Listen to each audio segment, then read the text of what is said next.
It was Moss the Chronicler who said that the land of Valisthea is blessed in the light of the Mother Crystals. And that it was this light which finally led our forebears out of the darkness. Yet, what they saw in the light gave rise to temptation. Temptation that ever lures us back into the crystal shadow. And thus did our journey begin.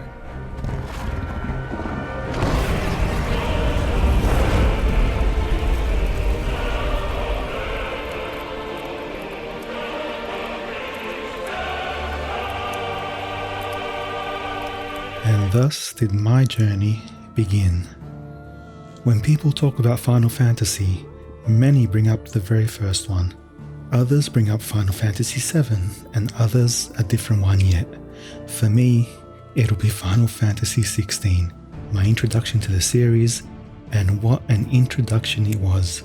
Thank you for changing the combat from turn-based to real-time. It was the entire reason that sparked my interest in the game to begin with. And it did not disappoint.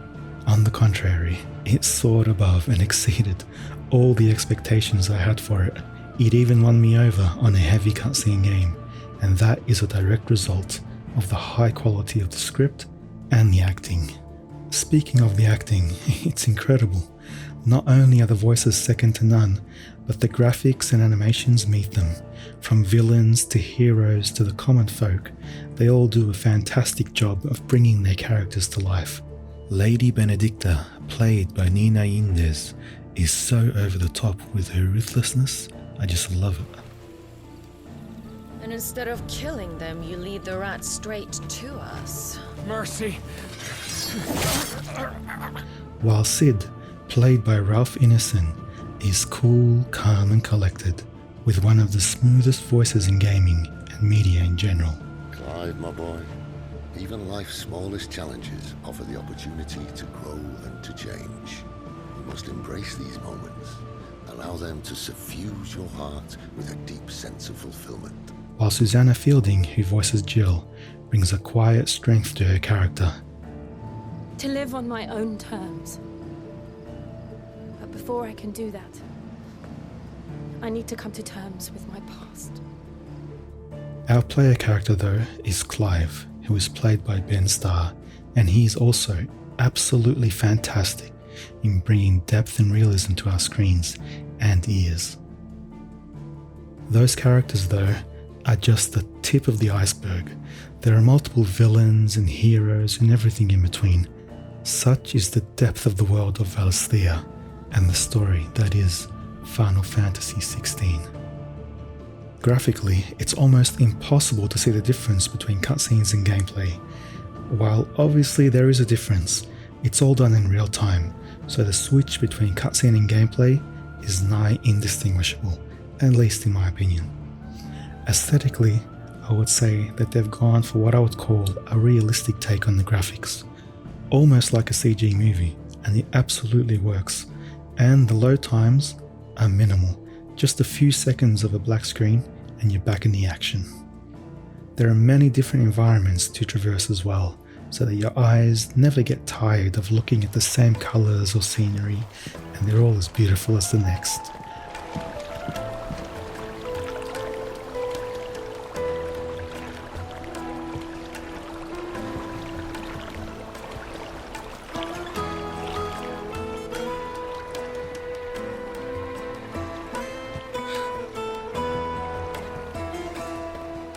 The music is also some of the best in any video game.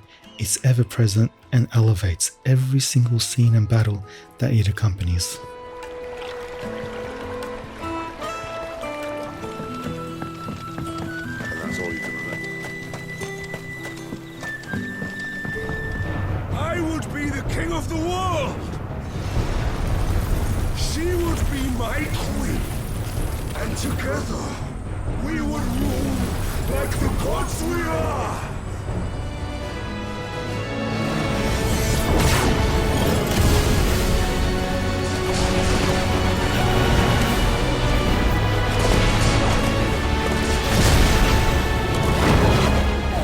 Now, before we talk about the combat, let's talk a little bit more about the story in the world of Final Fantasy XVI.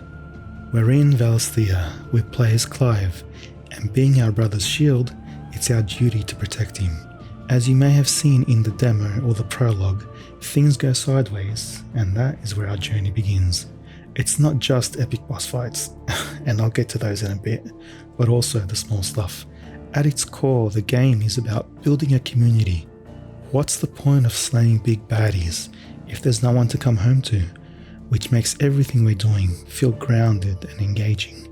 This is one of the most mature stories in gaming, and it felt like I was watching a high-quality TV series. Not only because of the script, but because of the aforementioned excellent voice acting. And not only that, it's extremely well paced from beginning to end, expertly weaving cutscenes and gameplay together over and over again. The story and the world had me engaged from the beginning to the end. The towns are filled with people going about their lives. It's just so full of life. It makes the locations actually seem real and believable. The world of Valisthea feels lived in, deep and rich with history and lore. You can even read up on the lore in-game. You wish to study the tomes? All of that goes a long way in getting me invested in the optional side quests and stories. Side quests are clearly denoted by the green quest icons, and they're completely optional. But even if you don't want to do them, I highly recommend that you complete the ones that are marked with a plus sign, as they can unlock special items, gear, and even game features. You won't regret doing those, trust me. The main campaign, along with some side quests, took me a little over 36 hours to complete. Okay, let's talk about the combat. As I mentioned earlier, Final Fantasy used to be all about turn-based combat, but for FF16 they've changed it to real-time, and it's absolutely phenomenal. The combat is so fluid and responsive. It's easy to pick up, but also has depth for those looking for more.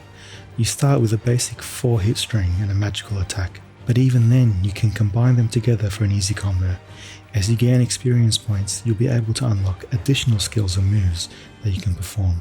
And don't worry about wasting experience points, because you can reset your skills for free at any time, and as many times as you want, which is a great quality of life feature and much appreciated.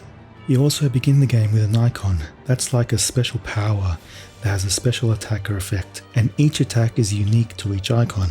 For the default one, the special attack teleports you to the enemy, whether they're on the ground or in the air, allowing for quick follow-ups and combo extensions. Each icon also has at least 2 super attacks, which are great for dealing damage, stagger damage, crowd control, and more. Each icon also serves a different utility, and once you master an ability by upgrading it, it allows you to equip that ability onto any icon of your choosing, which makes the combat feel so flexible and customizable, and I absolutely love it. This might all seem a little daunting at first, but you unlock abilities slowly, so it's not overwhelming, and don't worry, before long you'll be in the groove and finding your own path to combos and big damage, and it'll feel amazing. Oh, but that's not all. You also have a trusty companion, Torgal, a dog that you can command to attack alongside you, who can also be used to extend combos. It's fantastic. And yes, you can also pet the dog. Now feel good, boy. But don't worry, even if real-time combat isn't your thing, the devs thought of that and included a few different rings you can equip that will make the combat a lot more accessible. For example, there's one ring that lets you auto combo just by pressing a button.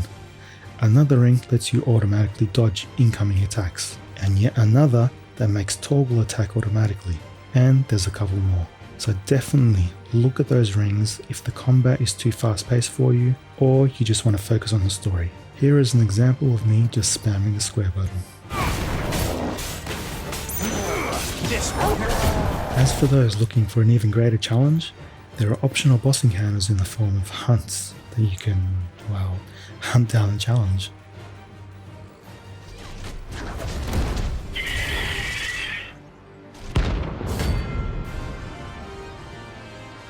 You can also replay levels with a score displayed, including an arcade mode. And New Game Plus also offers higher difficulties for you to test your skills. There's also a very handy training mode that you can utilize to get used to the real-time combat without any pressure. You can set the enemies that you'd like to fight, whether they actually fight back or not, and of course you can set damage to be on or off. It's a great way to train against certain enemies or just figuring out the combat system in general. Okay, now, about those epic boss battles. They are amongst the best I've ever played. Bosses ranged from being your size to being absolute behemoths, and well, something even more than that, but I won't be showing you here. You'll have to experience those for yourselves. But needless to say, my eyes widened and my jaw dropped while fighting so many of these bosses. I just had so much fun. Yep, you guessed it. Good old-fashioned fun. I just can't praise the combat or the boss encounters enough. They were truly a joy to experience.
At the end of it all, everything from the graphics to the combat, to the music, to the animations, everything works in tandem to serve this incredible story. The story is the jewel in the crown that is Final Fantasy XVI.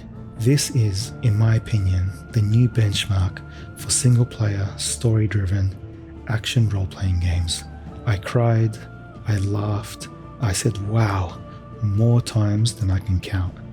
And by the end of it all, as the credits rolled over the final scenes, I felt overwhelmed with emotion and my eyes welled with tears over the incredible journey that I had just experienced.